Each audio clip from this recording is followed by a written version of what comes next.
મૌન. જો કોઈ વ્યક્તિ વિલ બનાવ્યા વગર મૃત્યુ પામે તો તેમની મિલકતનું શું થાય? આ એક એવો સવાલ છે જે લગભગ દરેક પરિવારને ક્યારેક ને ક્યારેક મૂંઝવતો હોય છે. ચર્ચા શરૂ કરતા પહેલા એક સ્પષ્ટતા. આ માહિતી માત્ર શૈક્ષણિક હેતુ માટે છે અને કોઈપણ સંજોગોમાં કાનૂની સલાહ ન ગણવી અને આના આધારે કોઈ નિર્ણય લેતા પહેલા વકીલની સલાહ જરૂર લેવી. નમસ્કાર મિત્રો, ધ લીગલ સફરમાં ફરી એકવાર આપ સૌનું સ્વાગત છે. આજે આપણે એક ખૂબ જ મહત્વના અને સંવેદનશીલ વિષય પર વાત કરવાના છીએ. એ વિષય છે કે જો કોઈ વ્યક્તિ વિલ એટલે કે વસિયતનામું બનાવ્યા વગર અવસાન પામે તો તેમની મહેનતથી કમાયેલી મિલકતનું શું થાય?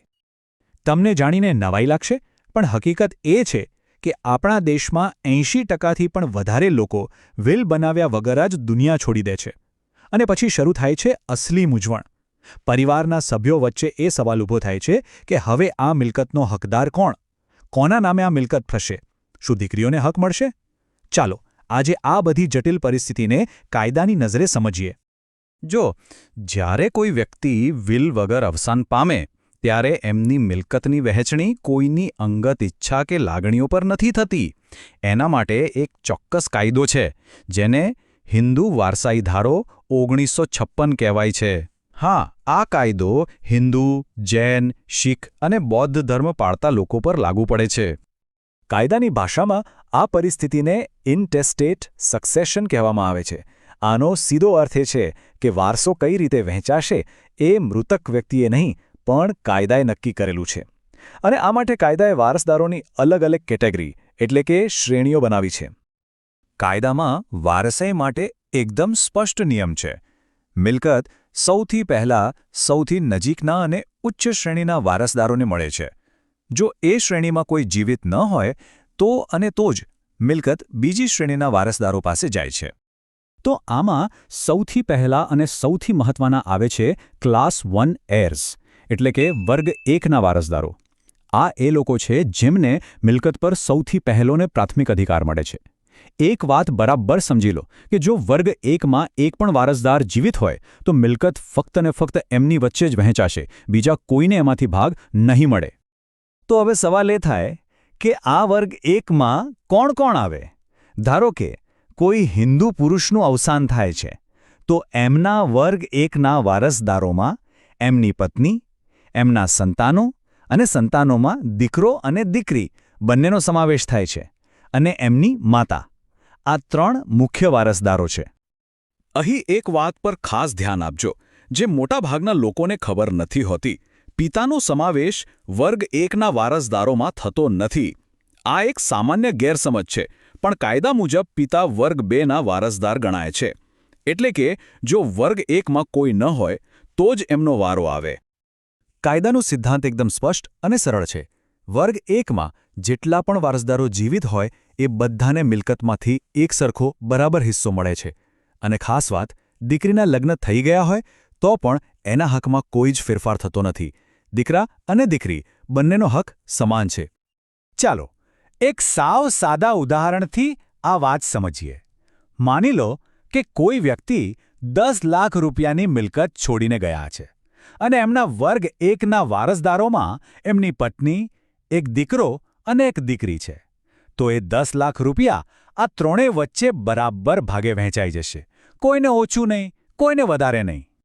સારું, કાયદા મુજબ હક તો નક્કી થઈ ગયો, પણ હવે એ હકને સત્તાવાર કેવી રીતે બનાવવો? સરકારી રેકોર્ડમાં પોતાનું નામ કેવી રીતે ચડાવવું? એના માટે કેટલાક ખૂબ જ જરૂરી દસ્તાવેજોની જરૂર પડે છે. આમાં સૌથી પહેલો અને સૌથી અગત્યનો ડોક્યુમેન્ટ છે પેઢીનામું, જેને લીગલ હેર સર્ટિફિકેટ પણ કહેવાય છે. આ સામાન્ય રીતે તલાટી, મામલતદાર કે નગરપાલિકામાંથી મળે છે. આમાં મૃતક વ્યક્તિના તમામ કાયદેસર વારસદારોના નામ હોય છે.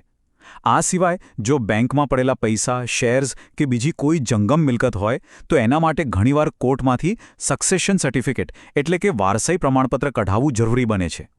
એક વાત સાચી છે કે આ કાયદાકીય પ્રક્રિયામાં થોડો સમય લાગી શકે છે, થોડી દોડધામ પણ થઈ શકે છે, પરંતુ મિલકતને કાયદેસર રીતે પોતાના નામે કરાવવા માટે આ પ્રક્રિયામાંથી પસાર થવું એકદમ ફરજિયાત છે.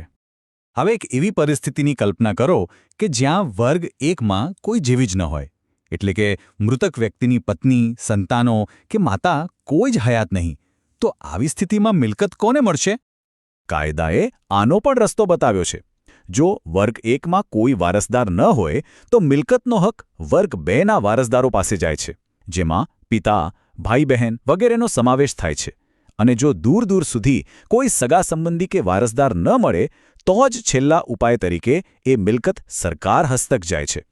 કાયદો હંમેશા એવો પ્રયત્ન કરે છે કે મિલકત પરિવારમાં જ રહે. તો અત્યાર સુધીની ચર્ચા પરથી એક વાત તો સ્પષ્ટ છે કે વિલ વગરની પરિસ્થિતિ કેટલી બધી ગૂંચવણો અને પડકારો ઊભા કરી શકે છે. જુઓ, વિલ ન હોય તો શું થાય? કાયદાકીય પ્રક્રિયા લાંબી અને જટિલ બની જાય છે. સમય અને પૈસા બંનેનો બગાડ થાય છે. અને સૌથી દુઃખની વાત તો એ છે કે ઘણીવાર મિલકતને કારણે પરિવારના સભ્યો વચ્ચે જ મનદુખ, વિવાદ અને ઝઘડા થાય છે. આ બધી જ મુશ્કેલીઓ, બધી જ ગૂંચવણોથી બચવાનો જો કોઈ એકમાત્ર અને સૌથી સારો રસ્તો હોય તો એ છે વિલ, એટલે કે વસિયતનામું બનાવવું. એનાથી એ સુનિશ્ચિત થાય છે કે તમારી ઈચ્છા મુજબ જ તમારી મિલકતની વહેંચણી થાય અને તમારા પરિવારને કોઈ તકલીફ ન પડે. આ એક સવાલ છે જે આપણે સૌએ પોતાની જાતને પૂછવાની જરૂર છે. શું આપણે આપણા પરિવારનું ભવિષ્ય સુરક્ષિત કર્યું છે? આશા છે કે આ માહિતી ઉપયોગી સાબિત થઈ હશે. જો એમ હોય તો નીચે કોમેન્ટમાં અમને જરૂરથી જણાવજો. અને હા, જો આપના કોઈ મિત્ર કે સંબંધી આવી કોઈ મૂંઝવણ અનુભવી રહ્યા હોય તો આ જાણકારી એમની સાથે ચોક્કસ શેર કરજો. કાયદાની આવી જ સરળ સમજૂતી માટે અમારી ચેનલને સબસ્ક્રાઇબ કરવાનું ભૂલતા નહીં. ફરી મળીશું એક નવા કાયદાકીય વિષય સાથે. ત્યાં સુધી જોતા રહો ધ લીગલ સફર. આપનો ખૂબ ખૂબ આભાર.